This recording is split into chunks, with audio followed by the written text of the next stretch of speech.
The proving ground outside Hartford, Connecticut, stretched cold and unforgiving beneath a February sky that threatened snow but refused to deliver.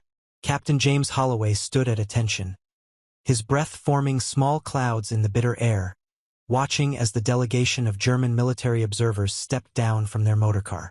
It was 1911, and the world balanced on the edge of something enormous, though nobody yet had the language to describe what was coming.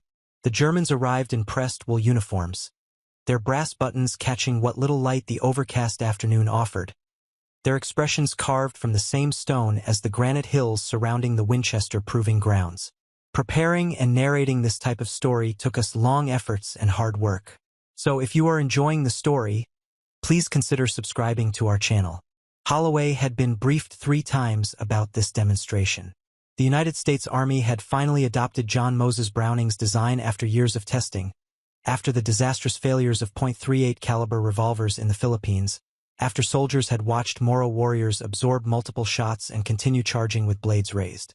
The new .45 caliber automatic pistol represented more than American engineering. It represented a philosophy of stopping power, of reliability under the worst conditions imaginable. But selling that philosophy to European military minds, particularly German ones, would require more than technical specifications and polite conversation. Colonel Friedrich von Steuben, no relation to the Revolutionary War hero, though he enjoyed the confusion it caused, led the German delegation.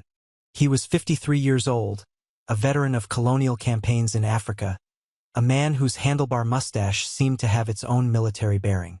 Behind him walked Major Klaus Richter, younger by 15 years, with wire-rimmed spectacles that gave him the appearance of a university professor rather than a career officer.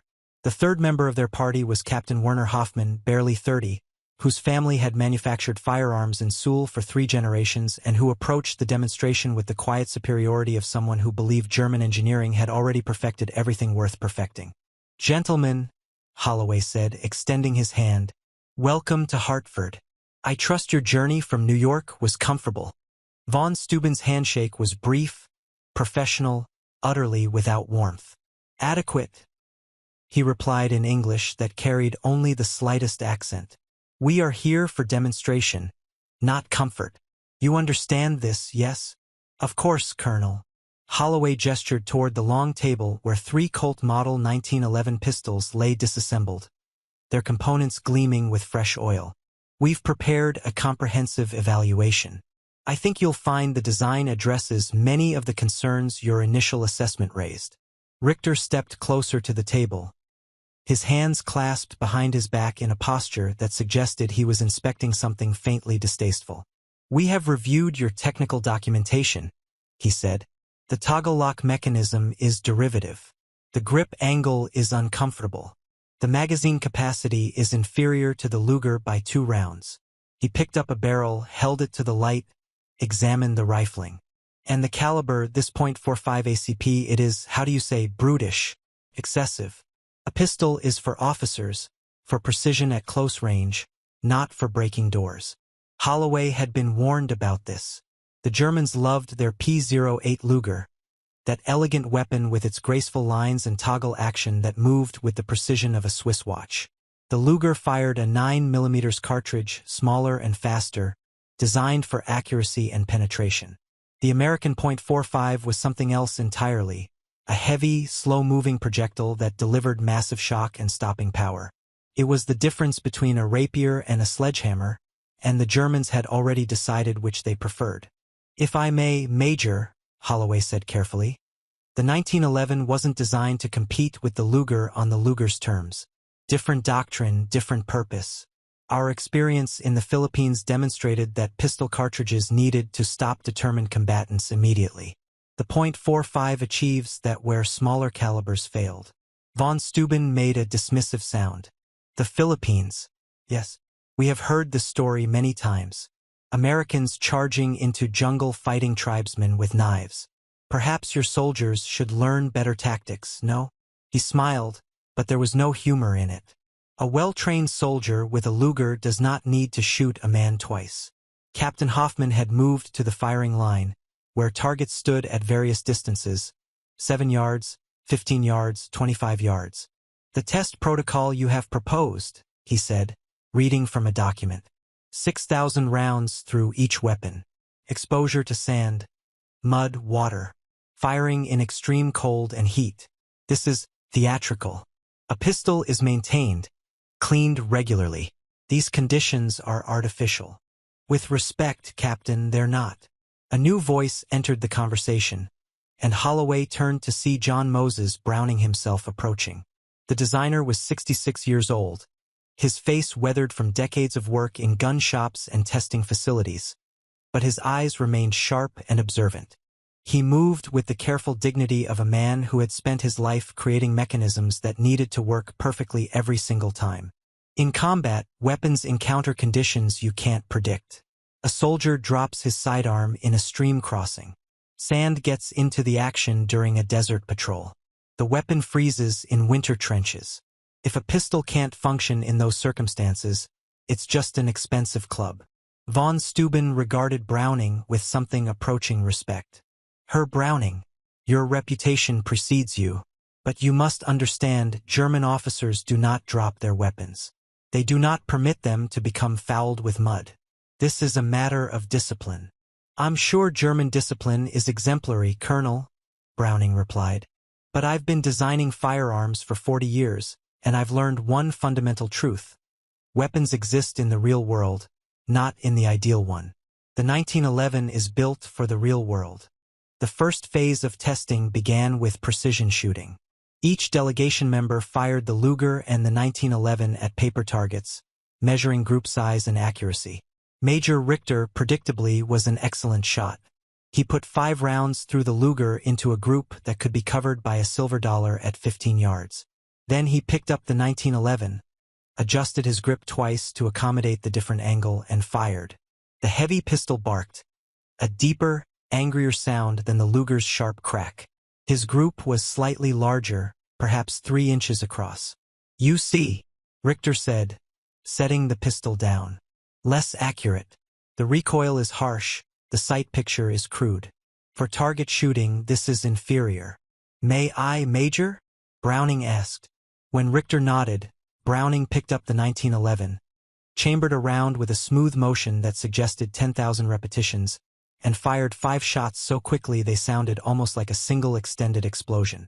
His group measured 2 inches. The 1911 requires a different technique, he said mildly.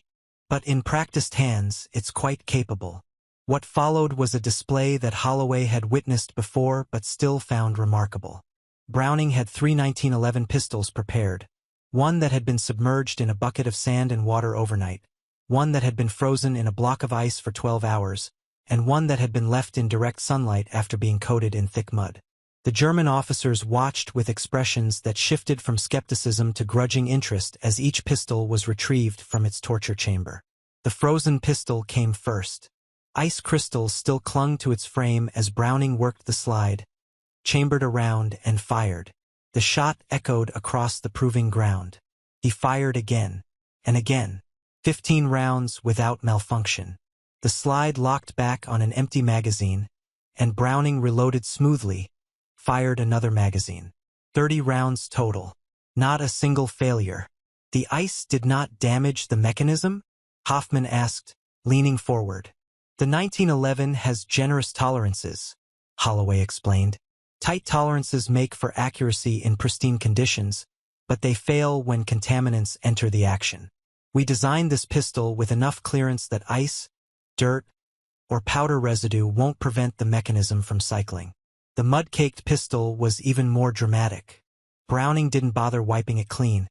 He simply picked it up, mud dripping from the trigger guard and magazine well, inserted a fresh magazine, and began firing. The first shot ejected the spent casing along with a spray of dried mud. The second shot cleared more debris. By the 5th shot, the pistol was firing smoothly.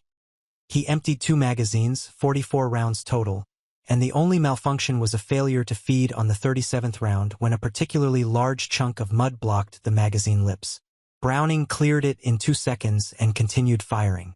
Von Steuben's expression had changed. The condescension was gone, replaced by something more thoughtful. This is impressive, he admitted. But such extreme testing, When would an officer encounter these conditions? Trench warfare, Holloway said quietly. When men are living in mud for weeks at a time, when weapons are exposed to rain and cold and never properly cleaned because there's no time, no space, no materials. That's when reliability matters more than precision. You anticipate trench warfare? Richter asked. This is a strange preparation for a conflict that does not exist. We anticipate all possibilities, Major. That's what preparedness means. The afternoon continued with more extreme testing. They buried pistols in sand, heated them in the sun until they were too hot to hold, dropped them from heights that would simulate being knocked from a soldier's hand. The Lugers, elegant and precise, began to malfunction. Toggle actions jammed when sand interfered with their close tolerances. Magazines failed to feed properly when dented from impacts. The weapons were superb when maintained perfectly, but they demanded that perfection. The 1911s simply continued working. They were scratched, dented, covered in grime, but they fired every time. The testing protocol called for 6,000 rounds through each weapon, but by round 3,000 the pattern was clear. Hoffman stopped taking notes and simply watched, his expression unreadable. Richter cleaned his spectacles repeatedly, as if clarity of vision might change what he was seeing. Von Steuben stood with his arms crossed, the professional soldier reassessing assumptions he'd carried for decades. As sunset approached and the temperature dropped further, Browning invited the German officers to examine the internal mechanisms. He field-stripped a 1911 that had just fired 500 rounds without cleaning, showing them how the tilting barrel locked and unlocked, how the disconnector prevented slam fires, how the grip safety ensured the weapon could only fire when properly held. Every component was simple, robust, designed for soldiers rather than gunsmiths. The philosophy is different, Browning explained, his voice carrying the patience of a teacher who genuinely wanted his students to understand. European military pistols are often beautiful works of art, really. The Luger is magnificent, but the 1911 is a tool, designed by someone who has spent his entire life making tools. It's meant to work when everything else has failed, when the soldier is exhausted and terrified and covered in mud and has no time for anything except putting rounds on target. Hoffman picked up one of the test pistols, worked the slide, felt the weight and balance. My family has made firearms for 80 years, he said slowly. We pride ourselves on precision, on craftsmanship. This weapon, he gestured with the 1911. It offends those principles. The tolerances are loose. The finish is utilitarian. There is no artistry here. No, Browning agreed. There isn't. There's only function. And yet, Hoffman continued, it works. It works when it should not work. It works when my family's finest pistols would fail. He set the weapon down carefully, almost reverently. This is disturbing. You have created something that contradicts everything I was taught about firearms manufacture. Dinner that evening was held at the Hartford Club, a gentleman's establishment where the walls displayed mounted game animals and oil paintings of Connecticut's industrial pioneers. The conversation ranged across topics: the growth of Hartford as an industrial center, the state of European military preparedness, the curious American obsession with reliability over refinement. Wine loosened tongues, and gradually the discussion returned to the day's demonstrations. I must confess something, von Steuben said, swirling brandy in a crystal snifter. When we received the invitation to observe your testing, I believed it would be a waste of time. The American military pistol, I had read the specifications, seen the photographs. It appeared crude, oversized, unsuitable for civilized warfare. He paused, sipped his brandy. I was wrong. The question, Richter added, is whether we were wrong about the pistol or wrong about warfare itself. Your weapon is designed for a kind of fighting that seems barbaric to European military theory. Close combat, brutal conditions, scenarios where elegance and precision are meaningless. But perhaps that is the future we are approaching. Holloway chose his words carefully. Major, we hope there won't be a future of that kind. But if there is, if modern armies clash with modern weapons, with artillery and machine guns and all the machinery of industrial war, then the pistol becomes a last resort weapon. An officer's tool when everything else has failed. In that moment, you don't want elegance. You want something that fires every single time you pull the trigger. Your military has learned from harsh experience, von Steuben observed. The Philippines, the Indian Wars, fighting in conditions where European armies would never operate. Perhaps this gives you perspective we lack. German officers fight gentlemen's wars, formal battles, clear objectives, honorable opponents. He smiled sadly. But the world is changing. War is changing. And perhaps the weapons must change with it. The next morning brought the final phase of testing endurance firing. 3 1911 pistols were set up at the firing line, along with crates of ammunition and a team of shooters who would fire in rotation. The goal was simple. Put 6,000 rounds through each weapon with minimal maintenance, documenting every malfunction, every failure, every moment when the pistol didn't perform as designed. The German officers settled into chairs that had been provided, watching as American soldiers began the methodical process of loading magazines, firing, reloading, firing again. The rhythm became almost hypnotic. The bark of .45 ACP cartridges, the clatter of spent brass on concrete, the snap of fresh magazines being inserted. Every 500 rounds, the shooters would pause to let the barrels cool and to perform basic maintenance. A quick wipe down with an oiled cloth, a check of the recoil spring, nothing more elaborate than a soldier could do in the field. At round 1000, the first malfunction occurred, a failure to fully enter battery, caused by a weak magazine spring. The shooter tapped the magazine, racked the slide, and continued firing. The German officers noted this carefully. At round 1500, a different pistol experienced a failure to eject. Again, remedied in seconds. These were the kinds of malfunctions that occurred with any semi-automatic pistol, the minor hiccups that were considered acceptable in a combat weapon. What didn't occur were the catastrophic failures, broken parts, jammed actions that couldn't be cleared, slides that locked up permanently. The 1911s absorbed the punishment and kept functioning. By round 3000, when the Lugers from yesterday's testing had already been withdrawn from service due to accumulated damage, the 1911s showed wear but remained fully operational. Hoffman had begun making sketches in a leather-bound notebook, his engineering training asserting itself. He drew the linkage system, the barrel cam, the recoil spring arrangement. "This is quite clever," he muttered, more to himself than anyone else. "Crude, yes, but clever. The way the barrel cams down as the slide recoils, it's elegant in its simplicity. And this grip safety, this prevents accidents while allowing instant readiness. My father would never approve of such a mechanism, but I begin to see its genius." By late afternoon, all 3 pistols had surpassed 5,000 rounds. The shooting team was exhausted, rotating members more frequently now as fatigue set in. The pistols themselves were filthy, covered in powder residue, their once bright finishes now dulled with carbon and wear. But they continued to function. Load, fire, eject, load again. The mechanical ballet that Browning had perfected continued without pause. At round 6000, exactly as the protocol demanded, the shooting stopped. The silence felt unnatural after hours of steady gunfire. Holloway approached the firing line, picked up one of the pistols, still warm from firing, and handed it to von Steuben. "Colonel, would you care to verify the weapon's condition?" Von Steuben took the pistol with both hands, feeling its weight and warmth. He examined the exterior, noting the wear patterns, the areas where bluing had been worn away by 6,000 cycling operations. He worked the slide, feeling for smoothness or binding. He dry-fired the weapon several times, checking the trigger pull. Finally, he loaded a magazine and fired 5 rounds downrange.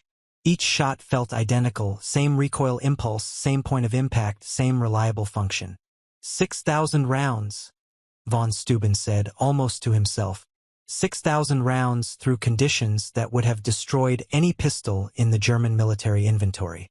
And it still functions as if it were new. He turned to Browning, and for the first time since arriving, his expression showed something approaching reverence. "Herr Browning, you have created something extraordinary. Not beautiful, I will not lie and call it beautiful, but extraordinary nonetheless." "Function over form, Colonel," Browning replied. "Though I'll admit, I think there's a certain beauty in a mechanism that does exactly what it's supposed to do, every single time, regardless of circumstances. The final dinner was more subdued than the previous evening. The German officers were preparing to depart the next morning, returning to New York and then to Europe. The conversation had shifted from technical specifications to strategic implications. If the 1911 represented the future of military sidearms, robust, reliable, designed for the worst conditions, what did that suggest about the future of warfare itself? "I will write my report honestly," von Steuben said. "I will tell the General Staff that the American pistol is superior in reliability to any weapon we currently field. I will recommend that we study its design principles, its philosophy of generous tolerances and robust construction." He paused, choosing his next words carefully. "But I suspect my report will be ignored. The German military is not accustomed to learning from Americans, particularly not from American weapons. We believe our engineering is supreme, our doctrine is perfected. This arrogance may cost us dearly." Richter nodded slowly. "The 1911 solves problems we do not yet admit we have. It is designed for a war of mud and blood and mechanical failure, a war where elegant tactics give way to desperate survival. Our generals do not believe such a war is possible between civilized nations. They believe modern war will be brief, decisive, a matter of superior training and elan." He met Holloway's eyes. "You believe differently. We hope for the best, Major, but we prepare for the worst. That's the American way." As the evening ended and the German officers retired to their hotel, Browning and Holloway stood together on the club's terrace, looking out over Hartford's darkened streets. Gas lamps created pools of amber light, and somewhere in the distance, a train whistle sounded its mournful note. "They understood," Browning said quietly. "All three of them, they finally understood what we built and why we built it. But understanding isn't the same as accepting. Their military culture, their self-image, it's built on precision and discipline and the belief that proper training overcomes all obstacles. The 1911 challenges that belief. It says that sometimes the world is chaotic and brutal, and in those moments you need tools that are equally brutal. Do you think they'll adopt it?" Preparing and narrating this type of story took us long efforts and hard work. So if you are enjoying the story, please consider subscribing to our channel. Holloway asked. "No. They'll study it, they'll learn from it, maybe they'll incorporate some of its principles into future designs. But adopt it outright? That would require admitting that American engineering solved a problem they couldn't. National pride doesn't work that way." Browning struck a match, lit a cigar, watched the smoke drift upward into the cold night. "But that's all right. We didn't build the 1911 for German colonels. We built it for American soldiers. And when those soldiers need it, and God help us all, but I believe they will need it, it'll be there, ready to fire every single time." 3 years later, in August 1914, the world discovered exactly what kind of war the future held. European armies marched into combat with their elegant weapons and their refined tactics, and within months, they were drowning in mud and blood and the mechanical horror of industrial warfare. The German Lugers, beautiful and precise, jammed in the trenches.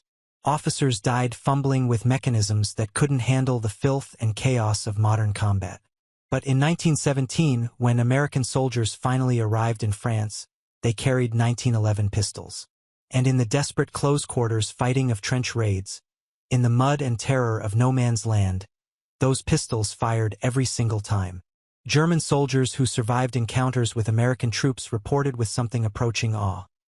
The American officers carried pistols that never jammed, never failed, never hesitated. It was exactly what John Moses Browning had designed it to be. Not the most accurate pistol, not the most elegant, not the weapon that impressed colonels at formal demonstrations. But when everything else failed, when the world collapsed into chaos and survival depended on 6 inches of steel and 7 rounds of .45 ACP, the 1911 was there. Working. Always working. Captain Werner Hoffmann survived the war, though his family's firearms factory in Seoul was destroyed by artillery in 1918. After the armistice, he emigrated to America and found work as an engineer with Colt Manufacturing. His first project was improving the production line for the 1911. When asked why he chose to work on a weapon his family would have considered crude and unrefined, he gave a simple answer. Because I learned that beauty without function is merely decoration. And in a world like ours, we need tools that work. Major Klaus Richter died in November 1914, in the First Battle of Ypres, shot by a French soldier at close range.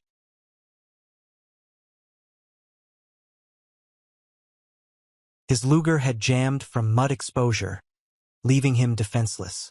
He was 43 years old.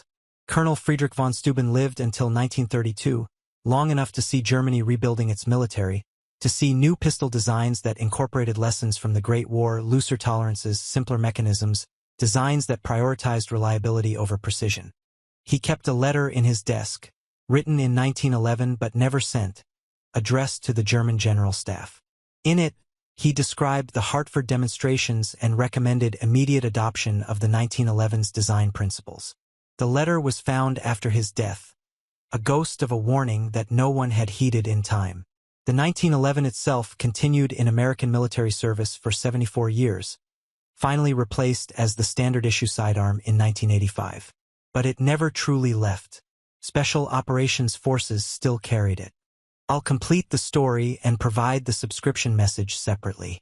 The 1911 itself continued in American military service for 74 years, finally replaced as the standard issue sidearm in 1985. But it never truly left. Special Operations Forces still carried it. Marine Corps units requested it specifically. Custom variants appeared in the holsters of those who understood that some designs achieve a kind of perfection that transcends fashion and military procurement cycles. The proving ground outside Hartford became something of a pilgrimage site for firearms enthusiasts and military historians. The building where Browning had demonstrated his creation was preserved, though the original structures gradually gave way to modern facilities. But the spirit of that February day in 1911 lingered, the moment when function defeated form, when reliability proved more valuable than elegance, when a self-taught American inventor showed European military minds that there were different kinds of excellence.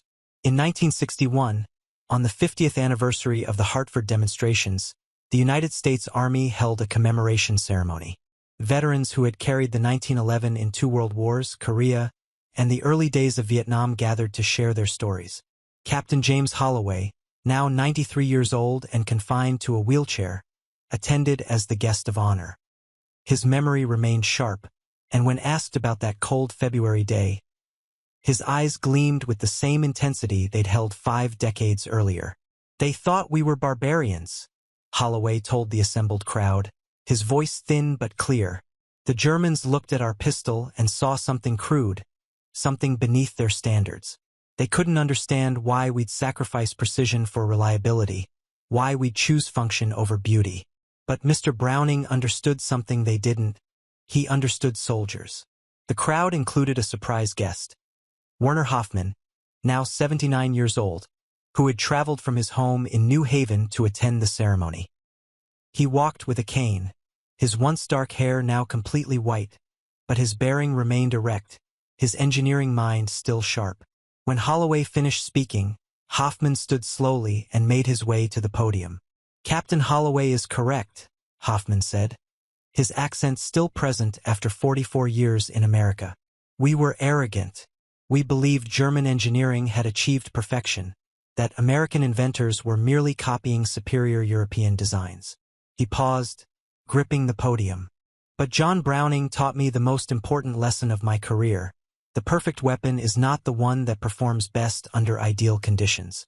The perfect weapon is the one that performs adequately under the worst conditions imaginable."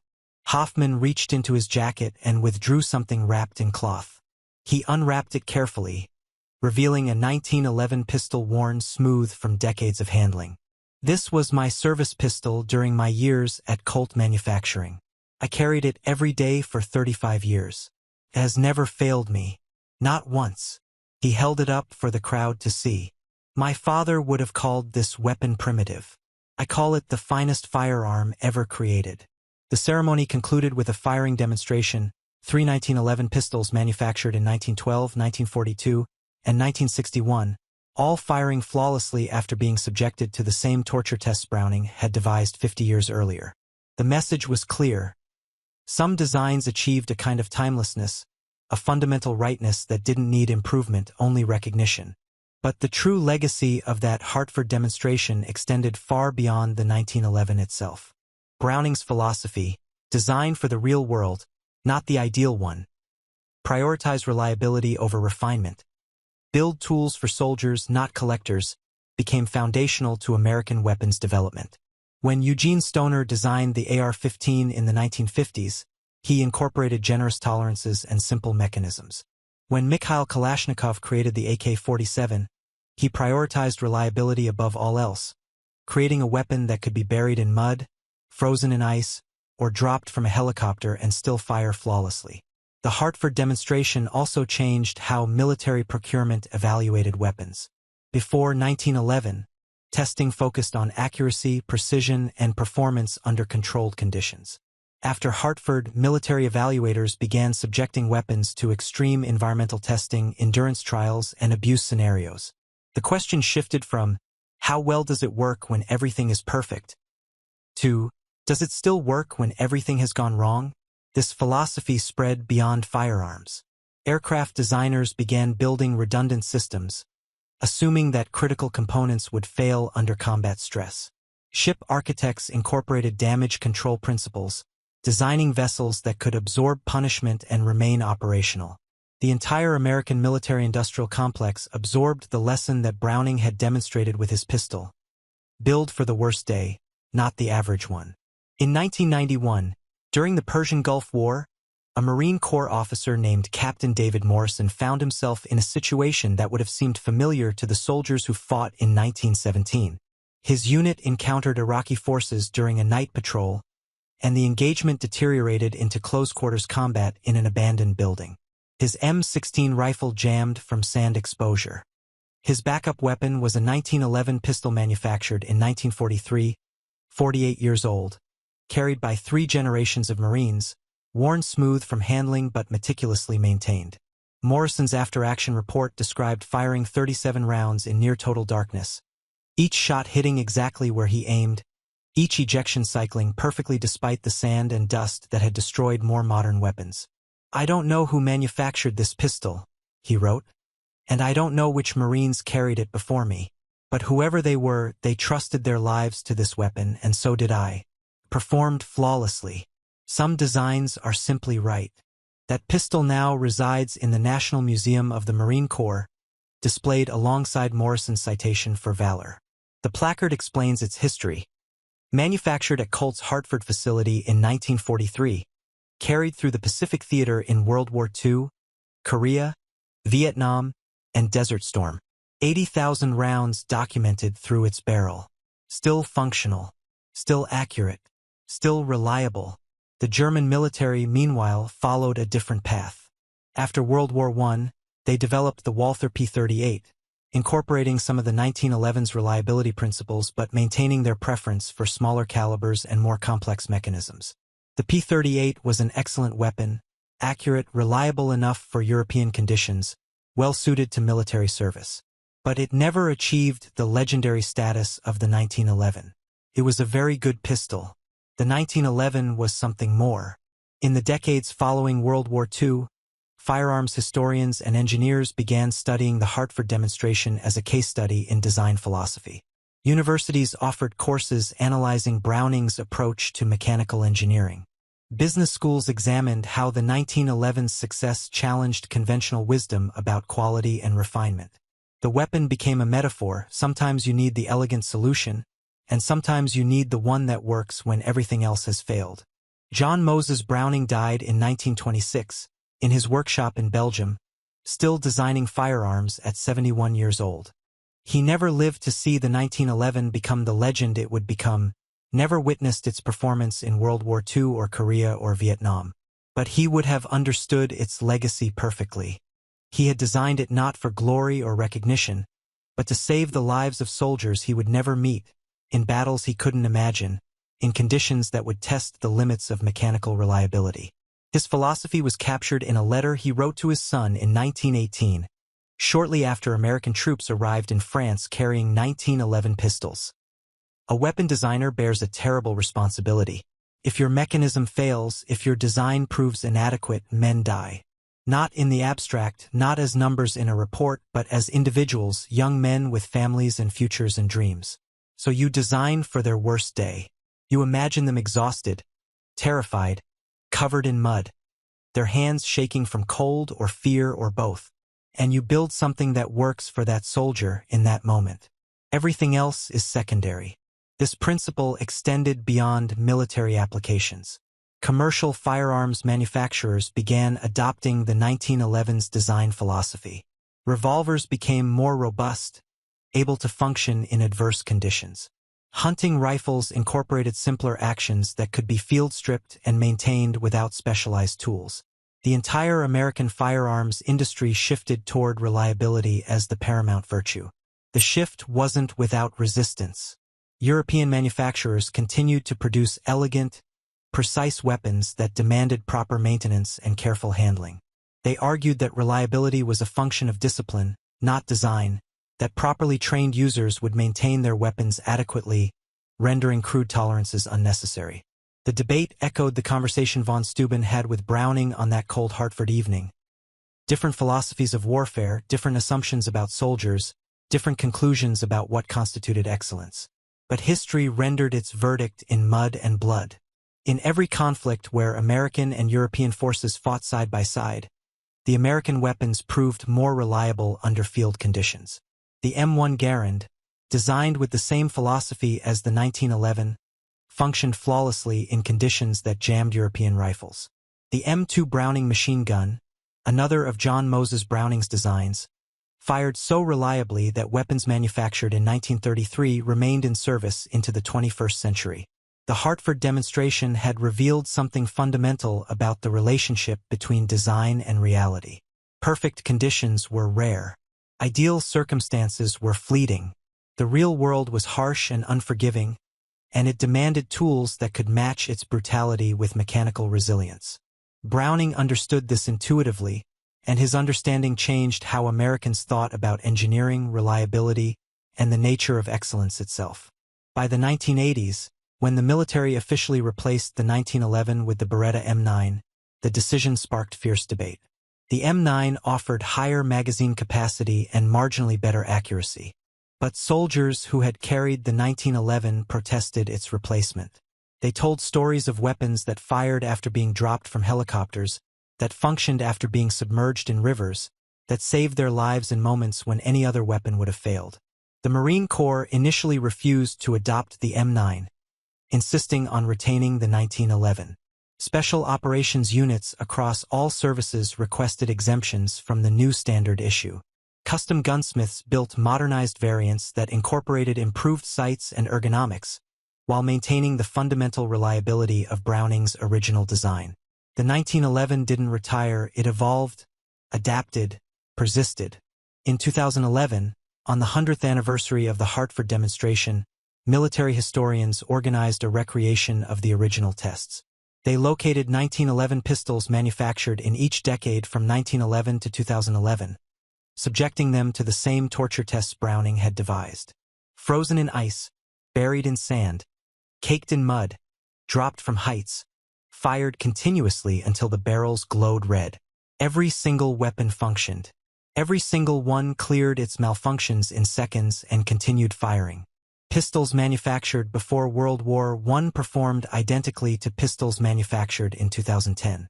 The design had achieved something remarkable. It had transcended time. Browning had created a mechanism so fundamentally sound, so perfectly suited to its purpose, that a century of technological advancement couldn't improve it meaningfully. The demonstration was attended by military officers from 37 countries, including Germany. The German representatives, professional soldiers with no memory of their country's colonial ambitions or the arrogance of imperial officers, watched the testing with expressions that mirrored those of von Steuben's delegation a century earlier. Skepticism giving way to respect, condescension dissolving into admiration. The senior German officer, Brigadier General Hans Müller, spoke at the evening reception. "My great-grandfather served in the Imperial Army before World War I. He kept a diary that was passed down through our family. In it, he described attending a demonstration of an American pistol in Connecticut, watching it perform impossibly well under terrible conditions. He wrote that the Americans had built a weapon for a war that civilized nations would never fight. Mueller paused, looking at the assembled crowd. He was wrong. We fought that war.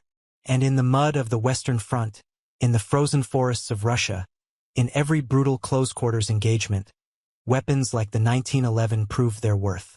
My great-grandfather died in 1916. His service pistol jammed from trench mud.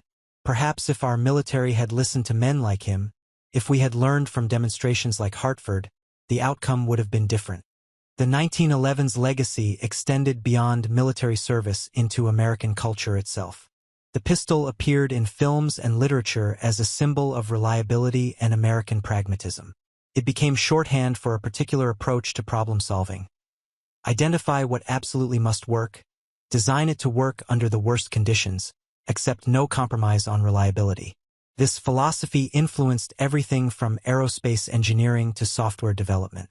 NASA engineers designing life support systems for spacecraft adopted the 1911 principle. Redundancy, simplicity, robust construction that could function when everything else failed. Silicon Valley entrepreneurs building early computer systems incorporated generous tolerances and fail-safe mechanisms, assuming that components would fail and designing systems that could continue operating despite those failures.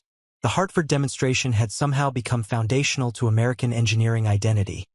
The moment when a self-taught inventor from Utah showed military professionals that brilliance didn't require complexity, that excellence could be achieved through understanding the difference between ideal and real.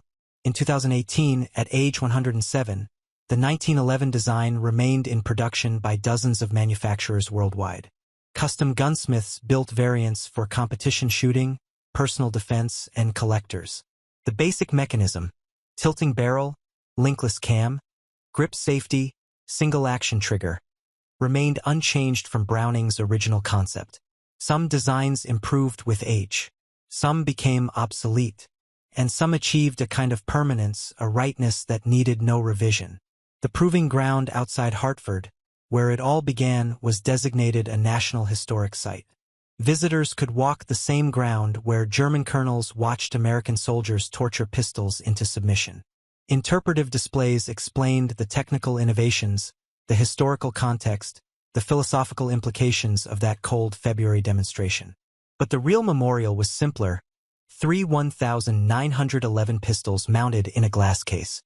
Manufactured in 1911, 1943, and 2011. Beneath them, a plaque bore a single quote from John Moses Browning. "Designed for the soldier's worst day, not his best. If your weapon works when everything else has failed, you've succeeded. Everything else is decoration." On quiet evenings, when the museum closed and the visitors departed, one could almost hear the echo of that February day. The bark of .45 ACP cartridges, the clatter of spent brass, the steady rhythm of weapons that simply refused to fail. A moment when American pragmatism challenged European refinement and won decisively. A demonstration that changed not just how militaries evaluated weapons, but how engineers thought about reliability, soldiers thought about their tools, and nations thought about the nature of excellence. The 1911 wasn't the most accurate pistol ever made. It wasn't the most elegant or the most sophisticated. But on that bitter February morning in 1911, John Moses Browning proved something more important. When the world collapsed into chaos, when everything that could go wrong had gone wrong, when survival depended on 6 inches of steel and 7 rounds, it worked. Always worked. Would always work. And in the end, that was enough. Preparing and narrating this type of story took us long efforts and hard work. So if you are enjoying the story, please consider subscribing to our channel.